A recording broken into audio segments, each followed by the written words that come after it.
Hello, my name is Elizabeth Vries, and I work as an evolutionary astrologer, a healer, a medium, and every day for at least 2 to 3 hours, I also work as a photographic artist. I have a wonderful life. I have a garden. I live with my son. But today, what I wanted to talk about was letting go and releasing ourselves to each moment of life. The moment we let go, life seems to flow effortlessly. Detaching from the drama of our existence is not caring. It's really learning how to embrace the transient nature of life. It's understanding in the depth of your soul that change is the only thing we can count on. That life, if you look at the heavens, they're in a constant state of change in respect to our personal matrix of our own astrological natal charts. So there's a constant shift of how energies are affecting us in each moment. And when you let go, you truly let go of all the roles that you've taken on. You start to exist in a more natural, fluid state. I always say in my readings that when the river, which I feel very aligned with water, the river, the lake, the ocean, the river, when it comes to a very large rock in the river, it just flows around it. And that's what we're being asked to do, each of us in our lives. And we create a lot of the struggle because we resist change. We resist what's happening around us. And when you let go, you literally are able to experience everything. So when I say let go, it's not just in death, learning how to let go of someone that was dear and near to our heart. It's letting go of things having to be a certain way in order for us to feel happy and at peace. So we create a struggle with the movement of life itself. And what I've learned through having gone through an enormous number of deaths and losses since I've been a small child is when I truly release those beings to another dimension of life and celebrate the liberation of their body from its earthly form, because let's face it, it's a tough school here. And if somebody's finished their school for this lifetime, I'm happy for them. I feel like when I watched my children cross, I felt joyful that they were done, and that they each passed with an incredible sense of inner peace and with no struggle, just allowing themselves to flow with the direction of the body shutting down. That was a big deal for me. I wrote some little notes here. I just wanted to see if I can find where it comes. So basically what I was writing is that imagine you're in the ocean, or you're sitting and you're watching the ocean and you're seeing that flow of the waves coming in and then sucking back. But if you look at the ocean, there's a sense of surrender in the ocean. There's a sense of just moving when you're in those waves. If you don't fight against those waves of life and just float with the current of where it's going, whether it's fast or slow. Right now, for most of us, I think it's pretty fast. We feel like we're in the middle of the rapids. While everything also feels stagnant in a strange way at the same time. But if we look at the ocean, we feel a sense of peace. We feel a sense of the majesty of the ocean, of its rising up and then crashing forward and then sucking back again. And that's kind of how we are in our soul. So what I've really worked on and what I've really tried to bring forth in my life is to understand the power of detachment. Now, having so much water and such a deep feeling nature, detachment always seemed like an abhorrent thing to me. It seemed like something I could never do, and I always related most of all to Rumi, who was speaking always of the burning in the heart. But detachment does not mean we don't still burn in our heart with a passion for life. In fact, I think when we live in the moment, we are more alive, more engaged with life, more aware of everything around us, all of life moving around us. The way we're detached from it all is we're not getting caught up in the drama of our own existence or the drama of the existence of those around us that we're trying to help or be there for. So it's like, just think about one thing. Somebody comes out, they get a great job, they make a great success, the achievement, right away there's a sense of, oh, what if I lose the job, or what if I lose the money, or what if I lose my house? Or it's like it doesn't build an inward sense of security once you get beyond the meeting your basic needs. It turns into something where you are attached to that success remaining at a peak, and get caught up and in where your life is going. And it's never whatever goal you reach, there's always going to be another goal. That's a good thing, to have that passion to keep moving into new things and exploring with curiosity and dedication and intention yourself to life itself. But we also have to understand that life cannot conform to our expectations. It's not set up that way. So we need to stop clinging. And I know that a lot of people that have lost someone dear to them, there's a tendency, and I totally understand the physical aspect of grief, of not being able to smell someone again, or hug them, or cook for them, or look into their eyes, or hug them, or just hear their laughter. That is there is a physical part of loss there that's very traumatic on our body and our heart.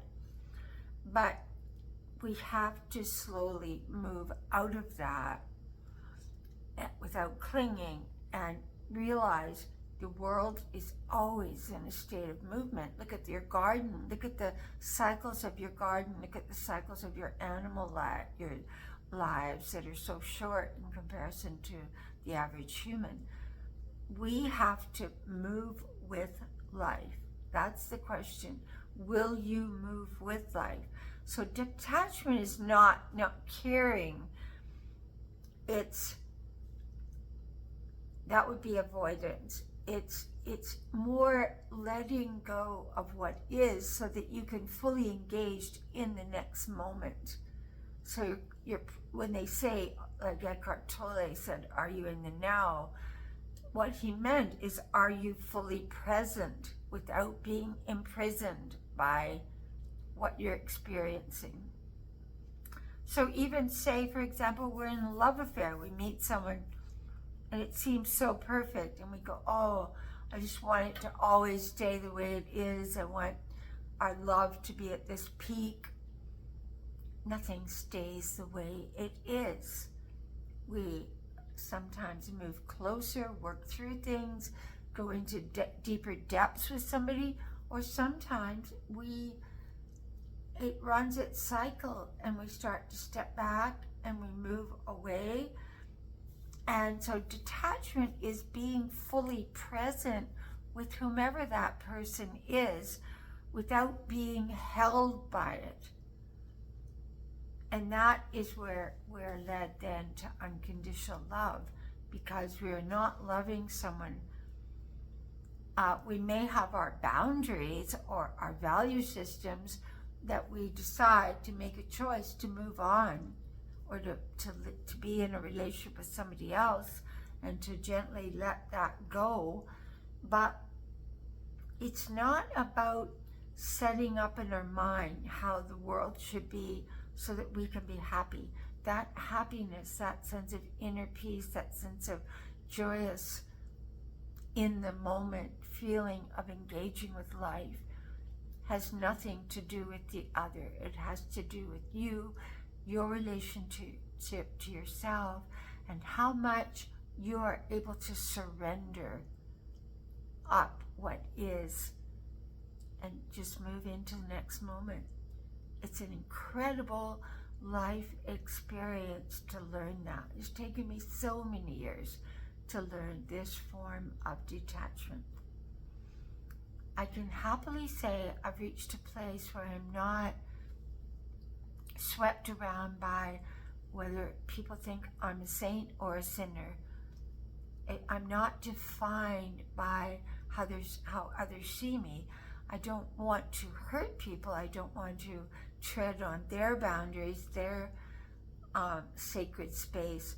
But at the same time, I know who I am through having been in the moment, confronting and allowing and releasing and letting go of each stage of my own personal suffering. Because I think suffering is deeply aligned with not letting go of the way something is. And so when I reach that place where I can look at you and say, I do not need you to behave in a certain way so that I feel secure. No, that's not your job to secure me. It is my journey to go inward and to uncover and unveil the grandeur of my own soul, embody more of that soul, and carry that out into the world, and have that deep understanding of that faith in that inner force, and that is what gets me through the hard times. No amount of other people's consolation can get us through these terribly difficult periods. We cannot find it outside of ourselves. We may find somebody says something that inspires us or resonates with us or gives us an answer to something we've been pondering a long time. But basically, we have those answers lying within us, and that strength is within us. And right now, we're in very challenging times, and it's easy to let the actions of others ruin our day. It's not meant to be that way. And I've shared with you before what Solzhenitsyn said when he was in jail, imprisoned, freezing, without food, thrown a crust of bread and beaten. He said, I am free in my mind, so there's nothing you can do to imprison me. And I always bring it up because that freedom from circumstance is an incredible place to be. And it has nothing to do with the amount of money you have, or whether you have a relationship, or you're by yourself, or whether you've just lost your favorite dog. And those things are damn hard and painful in the moment, because that dog is irreplaceable. But we must keep flowing with life, surrendering it up to life, surrendering up that soul of that creature to life. I remember every year I grow sunflowers in the backyard, and they're big, they're tall, 15 feet tall. And I pour my heart into them, and I stroke them and talk to them and water them because they drink a lot of water. But ultimately, they start to bow their heads, drop their seeds, and completely die, leaving behind 1,000 seeds for their one little seed that they grew from. which that in itself is a miracle. But they do it with such grace and such, there's something beautiful about watching a sunflower bow its head and give up all it has back to the earth. They've taught me a lot. Nature's taught me a lot. My creatures every day.